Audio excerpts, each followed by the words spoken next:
People पेड़ पर आप सभी साथियों का एक बार फिर से स्वागत है।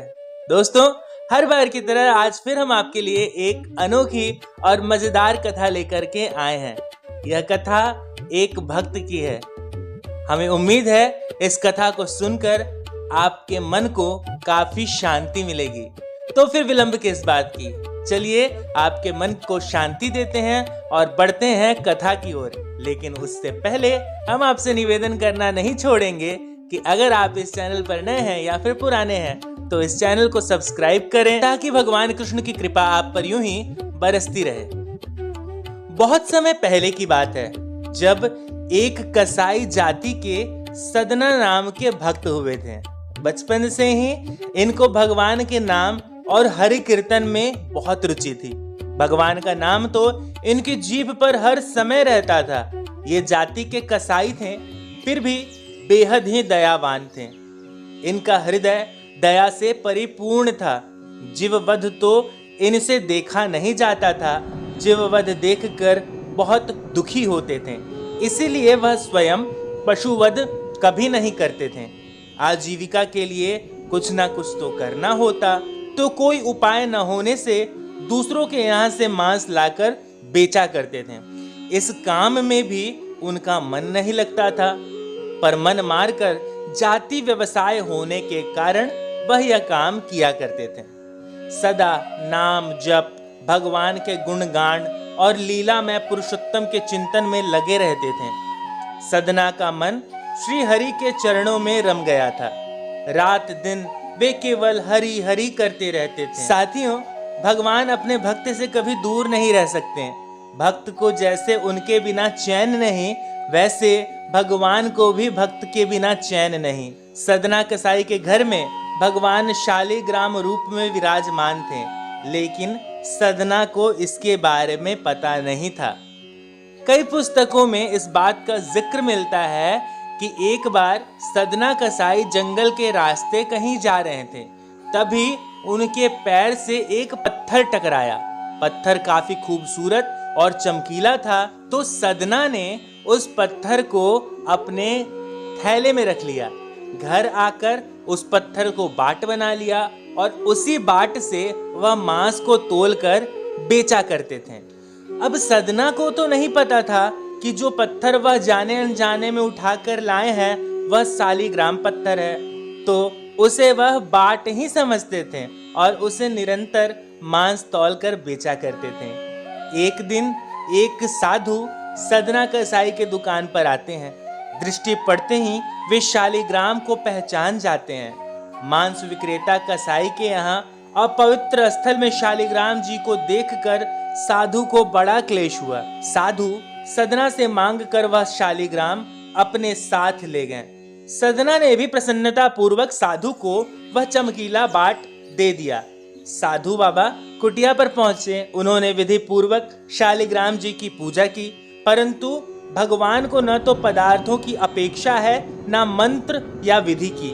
वे तो प्रेम के भूखे हैं, प्रेम जो उन्हें भक्त से मिलता है। भगवान प्रेम से ही तो रीझते हैं। रात में उन साधु को स्वप्न में भगवान आते हैं और कहते हैं, तुम मुझे यहाँ क्यों लाए हो? मुझे तो अपने भक्त सदना के घर में ही बड़ा सुख मिलता था।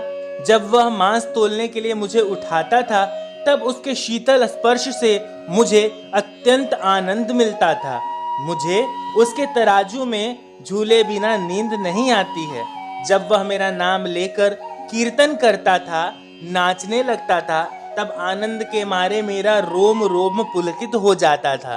तुम मुझे वापस वहीं पहुंचा दो, अथवा तुम्हारे साथ अनर्थ हो जाएगा।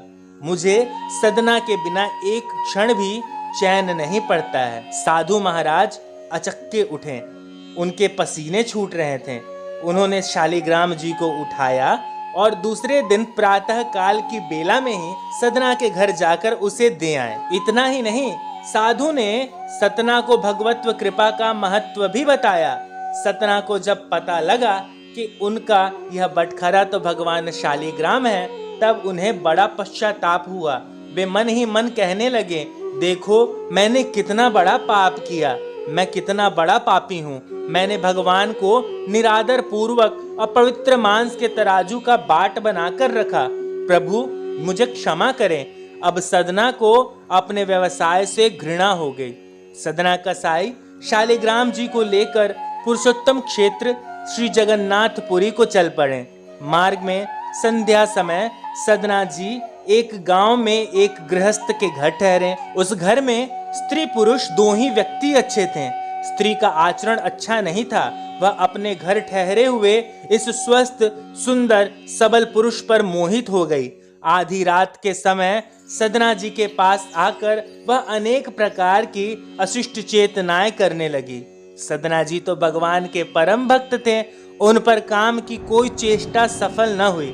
सदना जी उठकर हाथ जोड़ लिए और उन्होंने कहा, तुम मेरी माता हो, अपने बच्चे की परीक्षा मत लो। माँ, मुझे आप आशीर्वाद दो। भगवान के सच्चे भक्त पर स्त्री को माता ही देखते हैं। स्त्री का मोहक रूप उनको भ्रम में नहीं डालता। वे हड्डी, मांस, चमड़ा, मल, मूत्र, थूक व पीप की पुतली को सुंदर मानने की मूर्खता कर ही नहीं सकते। परंतु जो काम के वश में हो जाता है उसकी बुद्धि मारी जाती है। वह न सोच समझ पाता न कुछ देख पाता है। वह निर्लज और निर्दयी हो जाता है। उस कामातुर स्त्री ने समझा कि मेरे पति के भय से ही यह मेरी बात नहीं मानता। वह गई और तलवार लेकर सोते हुए अपने पति का सिर काट डाला। साथियों, कामांध कौन सा पाप नहीं करा सकता। अब वह कहने लगी, प्यारे अब डरो मत, मैंने अपने घूसट पति का सिर काट डाला। हमारे सुख का कंटक अब दूर हो गया है। तुम मुझे स्वीकार करो। सदना भय से कांप उठे। स्त्री ने अनुनय विनय करके जब देख लिया कि उसकी प्रार्थना स्वीकार नहीं हो सकती, तब द्वार पर आकर छाती पीट पीट कर रोने लगी।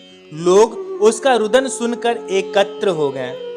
लोगों को देखकर स्त्री ने कहा, इस यात्री ने मेरे पति को मार डाला है और यह मेरे साथ बलात्कार करना चाहता है। लोगों ने सदना को खूब भला बुरा कहा। कुछ ने मारा भी, पर सदना ने कोई सफाई नहीं दी। मामला न्यायाधीश के पास गया।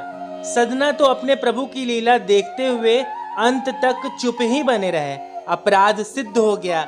न्यायाधीश की आज्ञा से उनके दोनों हाथ काट लिए गए। सदना के हाथ कट गए। रुधिर की धारा चलने लगी। उन्होंने इसे अपने प्रभु की कृपा ही समझी। उनके मन में भगवान के प्रति तनिक भी रोष नहीं आया। भगवान के सच्चे भक्त इस प्रकार निरपराध कष्ट पाने पर भी अपने स्वामी की दया ही मानते हैं। दोस्तों, जो कथा हमने आपको अभी सुनाई है वह है सदना कसाई की कथा का पहला भाग। जल्द ही हम आपके लिए दूसरा भाग भी लेकर के आएंगे। लेकिन अगर आप चाहते हैं कि जल्द से जल्द आप तक इस कथा का दूसरा भाग पहुंचे, तो आपको इस चैनल को सब्सक्राइब करना होगा। और हाँ, अगर कथा को लेकर कोई बात आप हमसे कहना चाहते हैं, आपके मन में किसी भी प्रकार का संशय है, तो उसे कमेंट बॉक्स में लिखें।